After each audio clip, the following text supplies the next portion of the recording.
हम east India company पे बात कर रहे हैं और आज हम इस पे बात करेंगे कि ईस्ट इंडिया कंपनी एक पॉलिटिकल पावर कैसे बनती है इंडिया में।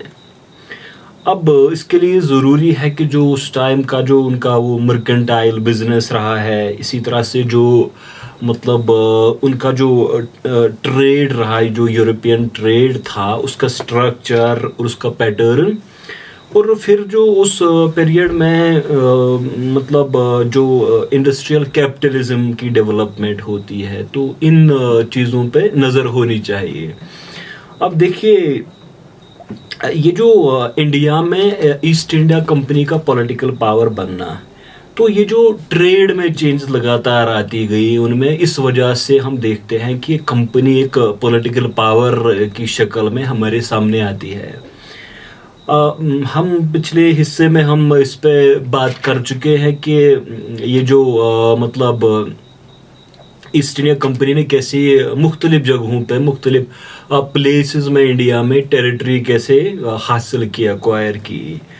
अब जब उन्होंने टेरिटरी हासिल की तो वहाँ उन्होंने फैक्ट्रीज सेटअप की थी। ये फैक्ट्रीज असल में उस टाइम मतलब उस टाइम की इसकी क्या मीनिंग थी, तो ये ट्रेडिंग स्टेशंस थे। यानी फैक्ट्रीज सिंपली ट्रेडिंग स्टेशंस थे जो कि मर्चेंट कंपनी जो थी उसके मर्चेंट वो उन्होंने वो सेटअप किए थे ट्रेडिंग मतलब स्टेशंस। तो वहाँ जो ऑफिशियल्स होते थे उनको फैक्टर्स कहते थे, और फिर उसकी वजह से इन जगहों का नाम फैक्ट्रीज पड़ गई। ये आज की फैक्ट्रीज नहीं, बल्कि ये सिंपली उस टाइम के जो ट्रेडिंग स्टेशंस थे। अब जब ट्रेड हो रहा था, वहाँ ट्रेडिंग स्टेशन बन रहे थे, तो नेचुरली उनको सिक्योरिटी कंसर्न्स थे। उस टाइम जो तहफ़्फ़ुज़ात थे या सिक्योरिटी कंसर्न्स जो थे, जो ये मर्चेंट्स थे, जो कंपनी ऑफिशियल्स थे, तो दैट इज़ वाई उन्होंने क्या किया कि प्रोटेक्टिव फोर्टिफिकेशन, यानी आप इस वजह से फोर्टिफाई दीवार बंदी करते हो ताकि आपको एक महफूज जगह वहाँ पे मतलब हासिल हो, आपको एक सिक्योरिटी कंसर्न दूर हो जाए प्रोटेक्शन के लिए। लेकिन बाद में हम देखते हैं कि ये लोग इस प्रोटेक्टिव फोर्टिफिकेशन से, सेल्फ प्रोटेक्शन से बहुत आगे बढ़ गए और इन्होंने इसको मिलिटराइज किया, यानी कि एक फौजी छावनी की शक्ल इसको, एक मिलिट्री कैंप की। फिर वहाँ हथियार लाए गए और इसी तरह से हम देखते हैं कि ये आर्मड पावर्स बन गए और नेचुरली जो लोकल गवर्नमेंट्स थे उनके साथ ये क्लैश में आ गए कि ये मिलिट्री पावर्स बन रहे थे।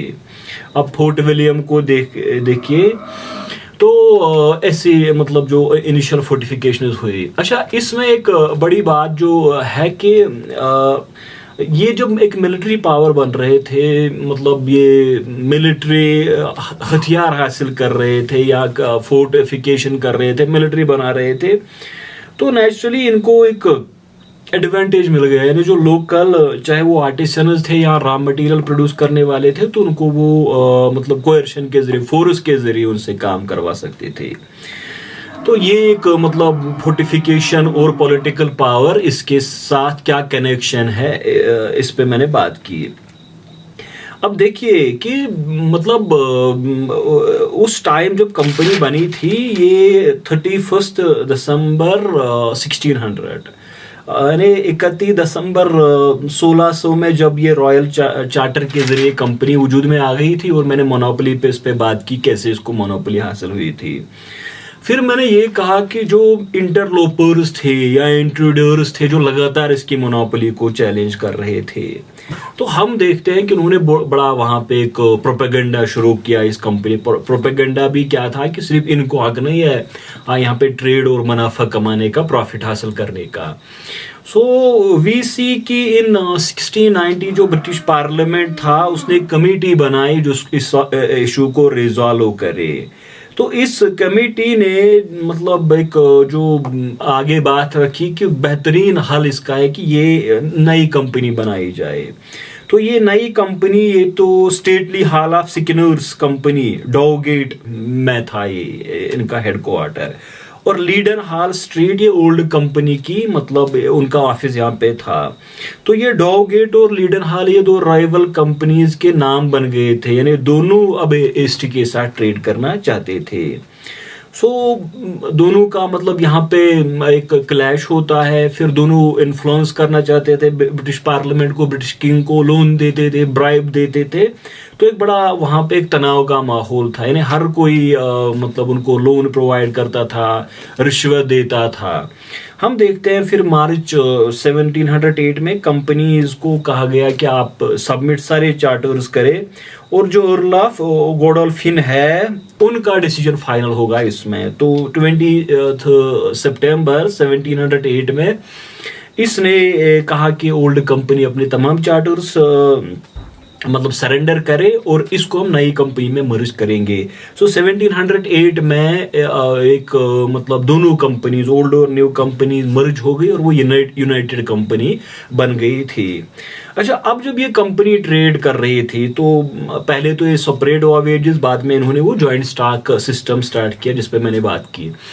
अब देखिए कि ये जब यहाँ आते थे ट्रेड के लिए तो हिंदुस्तान तो उस टाइम टेक्सटाइल्स में दुनिया भर में मशहूर था, लेकिन इन यूरोपियंस के पास कुछ भी नहीं था, यानी वो इसके बदले में इंडिया को दे।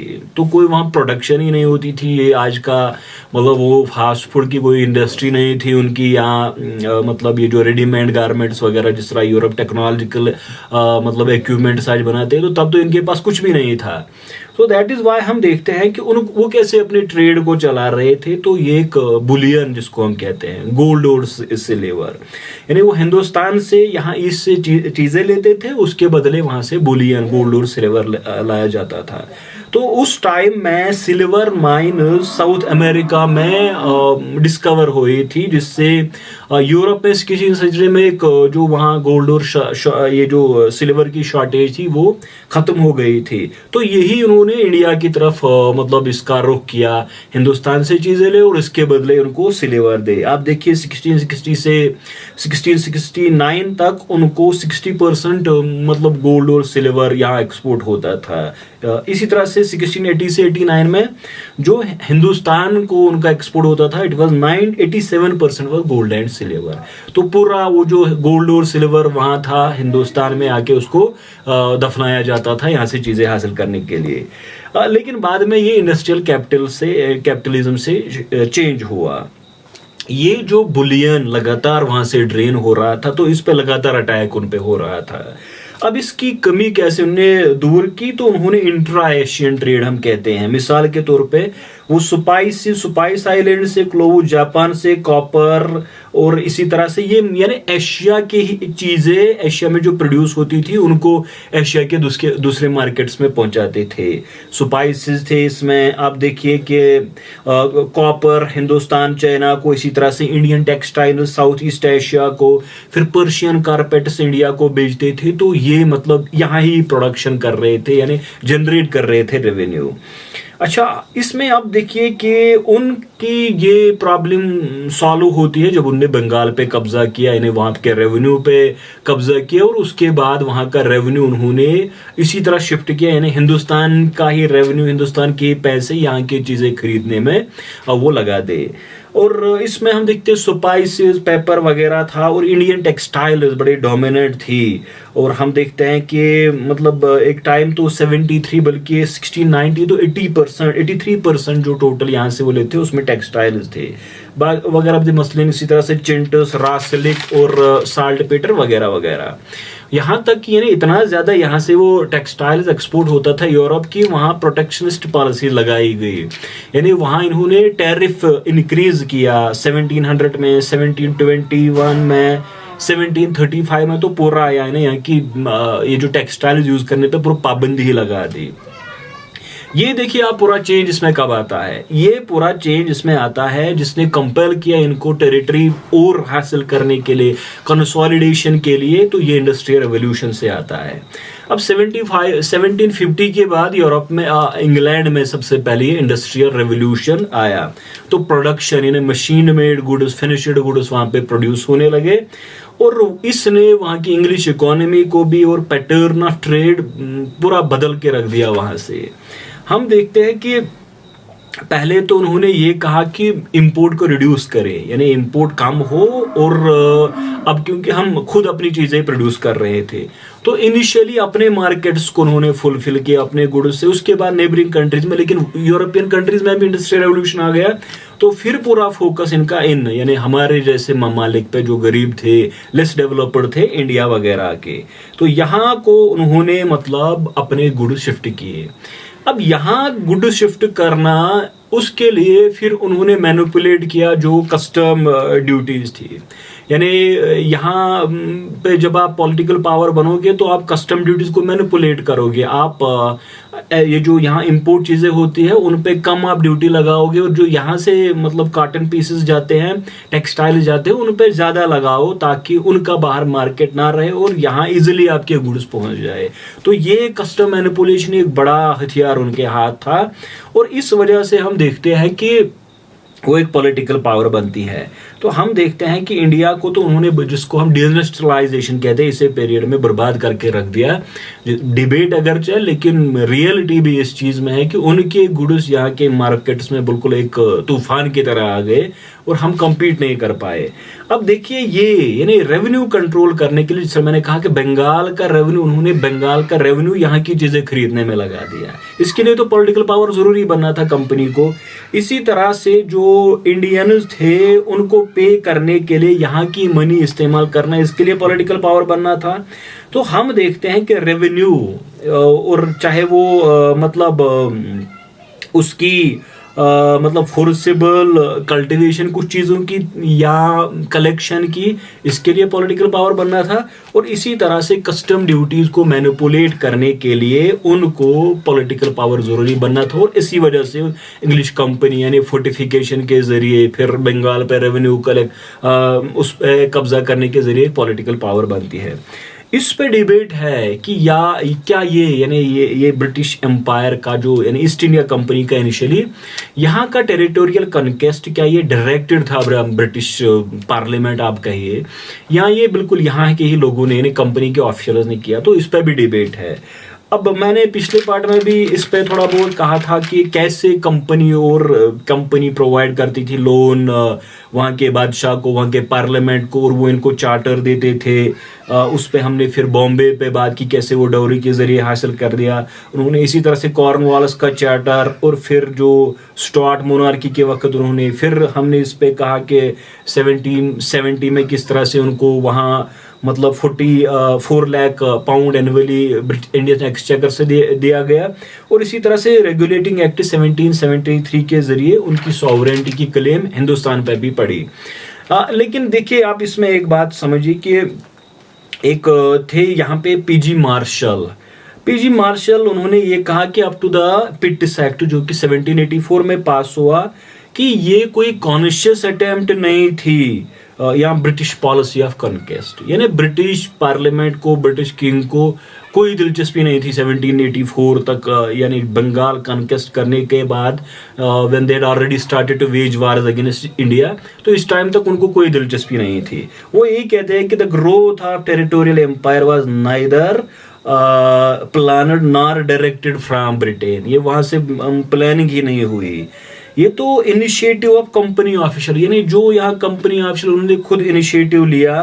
किस वजह से यहाँ पे पॉलिटिकल फ्रेगमेंटेशन थी और इनस्टेबिलिटी थी पॉलिटिकली मुगल एम्पायर के डिक्लाइन के बाद, जिन्होंने ये फैसिलिटेट किया ये कंसोलिडेशन और एक्सपेंशन को। तो वो लिखते हैं कि जो 18th सेंचुरी में डेवलपमेंट्स हुई तो कंपनी ने सिर्फ उनको रेस्पॉन्ड किया और एक्सप्लॉइट किया अपॉर्चुनिटीज को।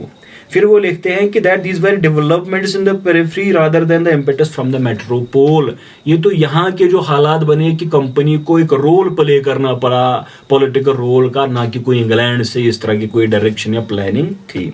तो सी बैली भी इसी तरह की बातें करता है कि imperial expansion primarily motivated by the fiscal and military needs of the company, यानी जो कंपनी की फिस्कल, वही मैंने कहा कि रेवेन्यू कलेक्शन, फिर फोर्टिफिकेशन करना, ये तो रादर देन मतलब इंटरेस्ट ऑफ द ट्रेड, ये तो सिर्फ कंपनी की जो फिस्कल नीड्स थी और मिलिट्री नीड्स थी, जिसकी वजह से उनको यहाँ पे ये जो कंपनी को पॉलिटिकल पावर बना, इसको सब इंपीरियलिज्म कहते हैं। अब ये मतलब आप देखिए कि कितना इसमें सच हो सकता है। हम देखते हैं कि पूरा रोल था ब्रिटिश पार्लियामेंट का, ऐसा नहीं कि बिल्कुल यहाँ के लोगों ने ही, क्योंकि पूरी एविडेंस है हमारे पास कि क्राउन या पार्लियामेंट का कंपनी के साथ पहले से ही एक रिश्ता था। और फिर इसमें बड़ी बात ये थी कि ये जो एम्पायर बिल्डिंग का प्रोजेक्ट था, ब्रिटिश पार्लियामेंट इसके साथ जुड़ा हुआ था।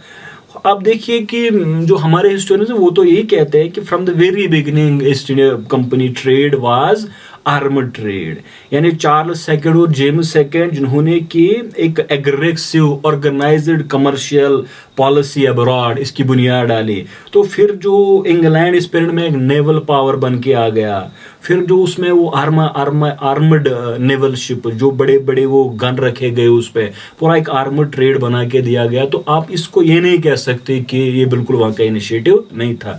ठीक है, अपॉर्चुनिटीज यहाँ पे क्रिएट हुई, लेकिन ओवरऑल कंपनी का अगर इनके सर पे ब्रिटिश पार्लियामेंट का हाथ ना होता तो ये कभी भी इंडिया में पॉलिटिकल पावर नहीं बनते। तो आप यही कह सकते हैं कि फोर्टिफिकेशन की नीड, प्रोटेक्शन की नीड, रेवेन्यू ये जो कलेक्शन की नीड, या कुछ क्रॉप्स कोएर्शन के जरिए कल्टीवेट करने की नीड, और फिर जो कस्टम ड्यूटीज मैनिपुलेट करने की नीड, तो इसने इसको एक पॉलिटिकल पावर बनाया। नेक्स्ट पार्ट में मैं फाउंडेशन ऑफ ब्रिटिश एम्पायर इस पे मैं बात करूंगा अगले हिस्से में। Thank you.